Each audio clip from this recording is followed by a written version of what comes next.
and they are off and racing. The 5th time Leogang has hosted a UCI cross-country short track World Cup, and they are off and into the mud, and it's Ronja Blurtlinger in the purple of Liv who leads them on to the first climb. Landon F making a great start right up the middle, and here comes Alessandra Keller on the right-hand side, but Specialized Hayley Batten getting tangled up right at the start. Keller takes to a different line, and action all the way down the field, Ollie. Yeah, we saw it's Hayley Batten having a problem on the side. We see Alessandra Keller taking that extra line on the right-hand side, moving up well. It's worked really well following for her, as well. hasn't it? Keller just found herself a clear bit of air to the right-hand side, took that secondary line and has got herself into some nice space, but Steger, the Austrian, who leads the way. Jenny Risvid's alongside her. Keller moving towards the front now, and it's Risvid who tips it into this descent first. And you see it's on this corner, there's a deep rut appearing. Blurtlinger on clip, sorry Ollie, and just manages to swing back into the line. There's Neff tripoding her way around the outside. Yeah, good move by Neff, going right on the outside, just making, there's a big rut on the inside, which if you can get stuck into that one. Looks absolutely a joy to ride, Ollie, from I think it's one the of the safety of this commentary booth. This new course, the last year we had one big climb, one descent, here 2 climbs, but I reckon the toughest short track on the circuit.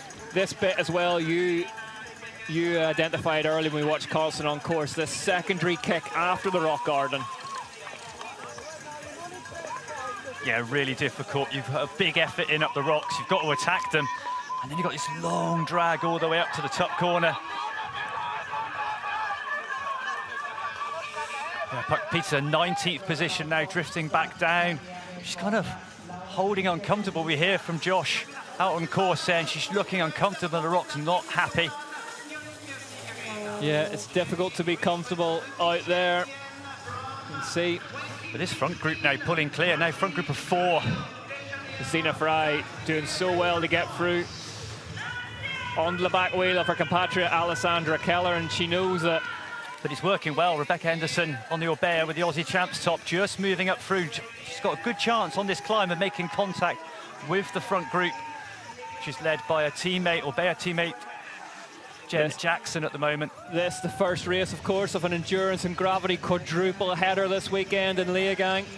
Cross country, short track, Olympic, downhill, enduro, all back together under one roof for the first time this season.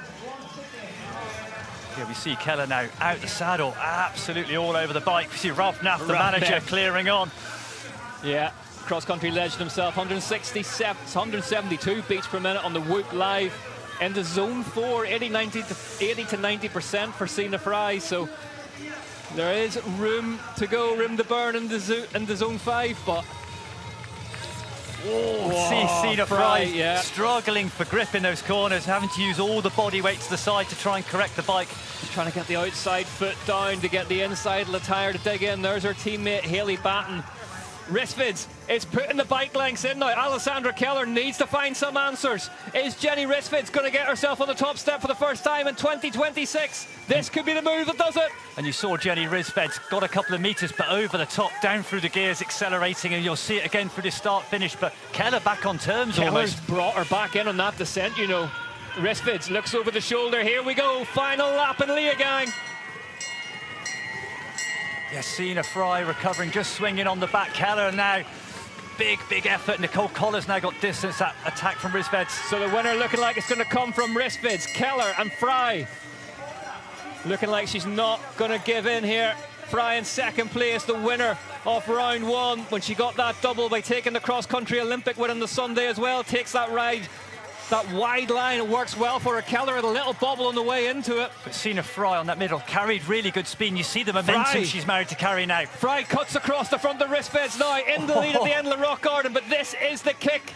This is the place where we predicted we may see a race-winning move form this second part of this climb. Zina Fry carried really good momentum into the rocks in that midsection. Now she's off. Look at the power being put down by the Swiss rider.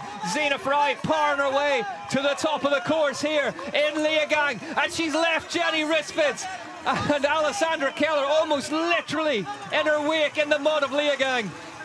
Yeah, it was that middle part of the rock garden where Zina Fry attacked, and the momentum and speed she carried out. Huge statement attack for Zina Fry from Specialized Factory, racing up the second half of that second climb just needs to get the Epic 9 to the line. Here she comes in, about to collect her second UCI cross-country short track World Cup win of 2026. It's Sina Fry for Specialized Racing. Behind her, it's going to be Jenny Risvins for Canyon, and Alessandra Keller for Thomas Maxson crosses the line in third. But what a final lap from that woman on your screen now. Sina Fry, fastest lap of the race on lap 8 at 2:14.3. Really well ridden race. You see Sina Fry was shadowing that front group, letting Keller and Risveds take the pace, and that last lap attack and up the rocks. So fast and so strong. Look at Sina Fry, second win of the season in short track for her. Sina, what a bike race. You looked like you rode that perfectly, tactically, confidently. How was it for you? Yeah, honestly, it was from lap to lap. It got harder and harder because I couldn't see anymore so much. So in the end, it was really like just trying to hit still the perfect line. And yeah, in the last lap, I knew I had to go all in. And honestly, I crossed the finish, but I did not really realize that I won. I was so exhausted and just tried to go full gas until the line. Here we go, though. Sina Fry proven that victory at round 1 was no flash in the pan. The UCI Cross Country Short Track World Cup. Swiss national champion marching on at the front of the overall on a bad day for second place on her teammate Lyra Steger. Yeah, Sina Fry coming into the season, super hot form, despite huge injury in the winter. So it's how long she can hold that form for, but at the moment, absolutely flying. Pick a point on the course and a lap on the course and save it for then. Here are the results then. Fry, Risveds, Keller, Kohler, Henderson, Blunk, Monroe, Peterson, Jackson, Bohm, your top 10. Great race again from Kira Bohm, first year elite in the 10th place for Cube Factory Racing. Sina Fry then leads the way by 190 points in the overall standings out of Jenny Risveds for the short track. Then Lyra Steger's in third. So Risveds climbing the position